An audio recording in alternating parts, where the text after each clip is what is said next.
Maria, cheia de graça, o Senhor é convosco. Bendita sois vós entre as mulheres, e bendito é o fruto do vosso ventre, Jesus.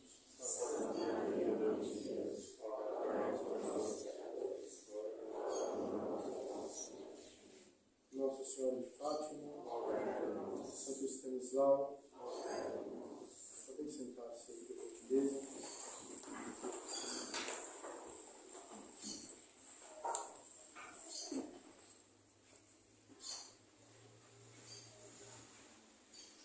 Antes de mais nada, gostaria de lembrar a todos que vamos começar a preparar o nosso apostolado para fundar mais uma confraria, desta vez visando o bem dos adultos, especificamente os adultos casados, né? Mas, claro, outras pessoas ainda não casadas poderão fazer parte.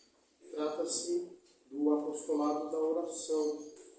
E, para tanto, nós aproveitamos já agora para convidar todos os esforços para que nós possamos conhecer bem esta associação de fiéis que é tão comum na igreja já há muitos anos, fundada pela inspiração de São Pio X, juntamente com as revelações de Santa Margarida Maria Lacoque, que viu nosso Senhor, que viu o coração de Jesus e que a inspirou a propagar esta devoção. Primeiramente, o coração de Jesus transformou a alma de Santa Margarida, uma freira francesa. E a partir dessa transformação do coração dela, de uma conversão muito profunda, ele pediu que ela divulgasse essa devoção o quanto possível. E, é claro, esta devoção também antecipa o reinado social e espiritual de nosso Senhor Jesus Cristo. Vamos, então, ao longo desse mês de maio, mês de Nossa Senhora, preparar o mês de junho, que é o mês do coração de Jesus. E no dia 16 de junho, a festa anual do Sagrado Coração, nós vamos entregar as fitas para os apostolantes e também para os zeladores do coração de Jesus, que nós vamos preparar.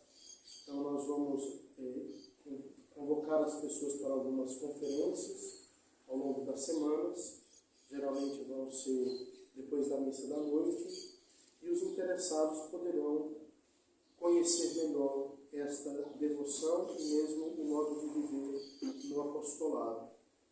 Aqui nós temos um célebre livro do Padre João Croisset, que é um jesuíta francês, foi um jesuíta francês, um livro belíssimo, a devoção ao Sagrado Coração de Jesus.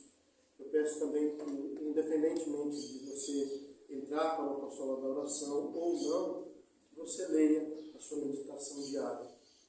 Todo o livro é muito especial, sobretudo a apresentação da primeira edição em língua francesa. Esse estudo prévio que foi feito pelo editor mostra claramente o papel dessa devoção dentro da igreja.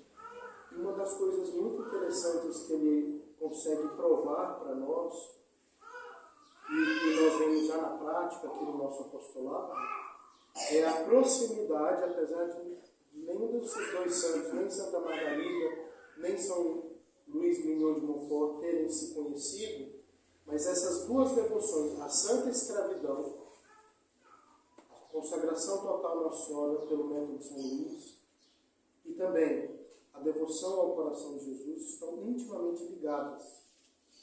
Uma coisa muito interessante é que no nosso apostolado, muitas conversões vieram desta consagração total. Muitas pessoas que estão aqui passaram a se converter mais profundamente e conhecer mais a tradição da igreja depois que se consagraram a Nossa Senhora pelo método de São Luís.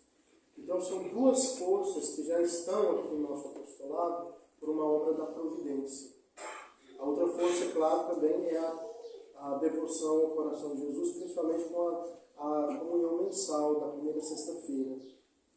É nítido ver o quanto nossos fiéis amam essa devoção, principalmente às sextas-feiras. Nós temos 2 missas, geralmente, para contemplar o maior número de fiéis que procura a capela para a sua primeira sexta-feira do mês e a sua comunhão mensal.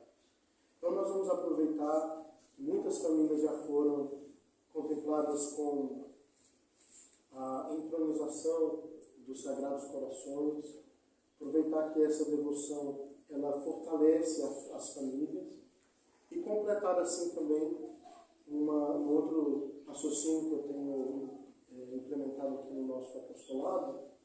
Nós temos confrarias para os diversos níveis e etapas da vida cristã, da vida humana e cristã.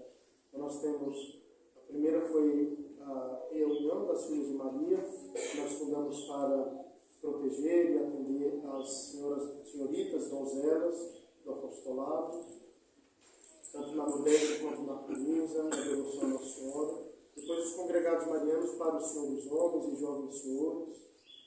Graças a Deus estão se consolidando. Também mês que vem alguns vão ser admitidos agora, que já são noviços. E no dia 27 de junho, festa de Nossa Senhora do Socorro, serão admitidos como congregados propriamente ditos.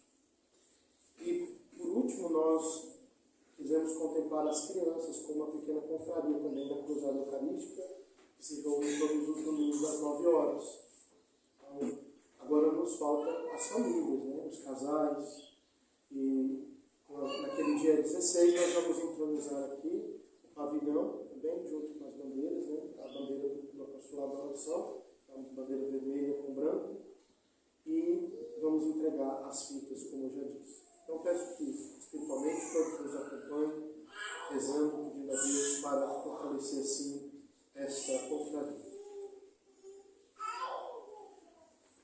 Nosso Senhor Jesus Cristo hoje começa a anunciar a vinda do Paráclito, a vinda do Espírito Santo. E de modo particular, ele procura convencer os apóstolos de uma verdade, à primeira vista, inconveniente e amarga. É bom para vós que eu parta. Porque é só assim, com a saída de Cristo do mundo, que ele poderá mandar-nos o Espírito Santo, o defensor, o Espírito da verdade. Com a ascensão de nosso Senhor aos céus, que já está sendo preparado também, e com a descida do Espírito Santo em Pentecostes, 2 eventos que celebraremos dentro de poucos dias, inaugura-se uma nova forma de Cristo ressuscitado estar presente no meio de nós. Trata-se de uma presença mais íntima e mais constante do que o que ele possuía antes de ser glorificado. É justamente esta presença, a presença do Espírito de Cristo, que é o Espírito Santo, que é como uma brisa suave, como um orvalho que penetra a terra fecunda de nosso coração, que nós passaremos, pela força, presença e atuação do Espírito, ter sempre Cristo em nossas almas. Só o Espírito pode fazer isso. Nosso Senhor, nesse momento, está presente fisicamente lá no céu. Como nós rezamos no credo, sentado à direita do Pai. Sacramentalmente, nosso Senhor também está presente em todos os sacrários da terra e em todos os sacramentos que são administrados pelos sacerdotes católicos. E entendam bem, virtualmente ele está em todos os que estão em graça, e a ele tem cosmo de bom coração. A palavra virtual, é claro, não tem nada a ver com rede social, com tecnologia digital. Ela vem da palavra virtus, que em latim significa força. De maneira que essa modalidade da presença de nosso Senhor expressa o fato dele estar nos tocando efetivamente com o poder de sua graça, já que ele foi aquele que enviou até nós o Espírito Santo, que o ungiu em abundância. O fato de celebrarmos a ascensão do Senhor, ou a descida do Espírito Santo, Pentecostes, liturgicamente daqui a alguns dias, não significa que nosso Senhor já não ascendeu ao céu, ou que o Espírito Santo já não veio. Ao contrário, nós já somos movidos por esta graça.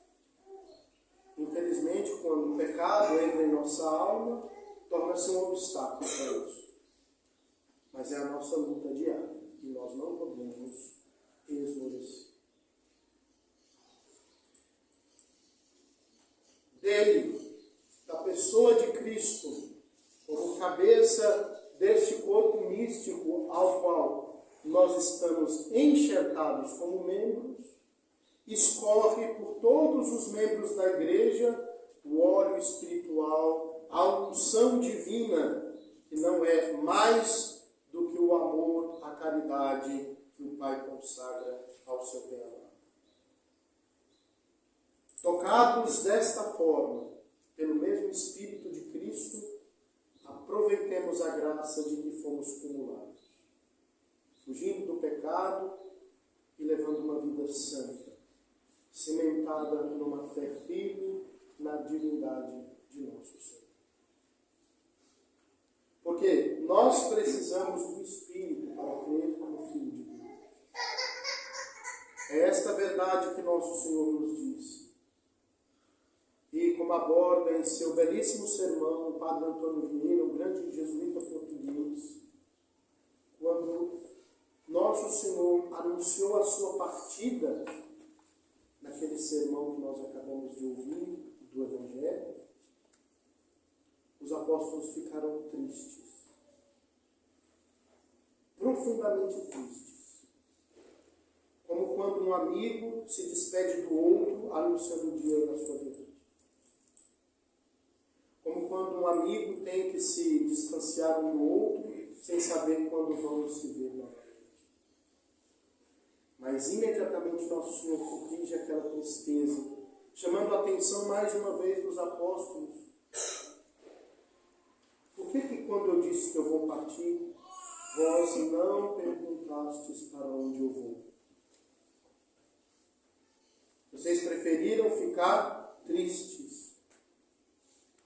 Porque se vós tivesseis perguntado, não haveria lugar para a vossa tristeza. Muito importante isso. Uma visão sobrenatural das coisas, inclusive do novo destino que nosso Senhor vai tomar, justamente para que nós não fiquemos órfãos. Ele deve ir, cumprir tudo que o Pai lhe prescreveu, para enviar o Espírito, uma nova forma da sua mesma presença. Continua nosso Senhor ainda dizendo: tenho muitas coisas a vos dizer, mas não sois capazes de as compreender. Quando, porém, vier o Espírito da verdade, ele vos conduzirá à plena verdade. Isso de fato aconteceu entre os apóstolos. Eles tiveram muita dificuldade de entender o que nosso Senhor veio revelar. Aliás, até hoje nós temos essa dificuldade. Quanto tempo nos custa para aderir a uma verdade que nosso Senhor nos diz? Às vezes temos dificuldades de aderir até mesmo aos conselhos dos mais velhos, mesmo sabendo que eles tiveram mais experiência. Nós preferimos seguir com a nossa cerviz dura, ou seja, a nossa cabeça dura, sem ouvir o conselho dos mais velhos. E com Nosso Senhor a mesma coisa aconteceu. O que são essas muitas coisas que Ele queria nos dizer? Depois de todos esses anos de um ministério e de vida pública, essas coisas requerem mais explicações, aprofundamentos, alguns mistérios e verdades que ainda não foram revelados naquele tempo. Contudo, vós não sois capazes de compreender agora, devido à pequenez de vossa fé, devido à fragilidade do vosso amor. Por isso, é necessário o Espírito Santo, com sua luz, o Espírito que hei de vos enviar para que recebais, quando estiverdes prontos, tudo o que vos quis ensinar e o possais compreender e experimentar para além da superfície. Mas quando o Espírito vier, ele vos conduzirá à plena verdade. Ou seja, ele vai introduzir-nos no caminho que leva a todas aquelas verdades que ele falou. Ou seja, à plenitude do anúncio que Cristo veio realizar. Ele não falará por si mesmo, tal como os pseudo-profetas que falam movidos por um falso espírito, anunciando aos homens não o que é inspirado por Deus, mas suas próprias ideias e conceitos. Essas palavras assemelham-se àquelas palavras que nosso Senhor tinha dito noutras ocasiões, referindo-se à doutrina que o Pai mandara ensinar. A minha doutrina não é minha. As palavras que eu vos digo, não as digo de mim mesmo. O Espírito Santo dirá tudo o que ele tiver ouvido, à semelhança de um missionário que não fala de si mesmo, mais do que escutara de quem o enviou. E até as coisas futuras vos anunciará, ou seja, ele não só vos iluminará, senão que acrescentará em vós o carisma da profecia. Vamos pedir a nosso Senhor hoje, então, que com a vinda do seu Espírito, já sendo preparada pelo próprio Cristo, nós possamos abrir nossas almas para ter um coração semelhante a daquele filho que tanto o amou. A nossa vida cristã não é outra coisa senão Deus tentando lapidar nosso duro coração de pedra para transformá-lo em um coração de caridade, pulsante de caridade, de amor verdadeiro. O trabalho de Deus conta com a nossa ajuda. A graça precisa da natureza para emancipá-la, para elevá-la até os mais altos pícaros da vida espiritual. Vamos pedir a nosso Senhor que nessa devoção ao coração de Jesus, o seu Filho, nós possamos viver unidos a Ele cada vez mais e aprendermos a amar pelo dom do Espírito. Que a Santíssima Virgem, com seu imaculado coração, também tão devotado aqui nesta capela, nos ajude a vivermos a verdadeira religião. Em nome do Pai, do Filho e do Espírito Santo.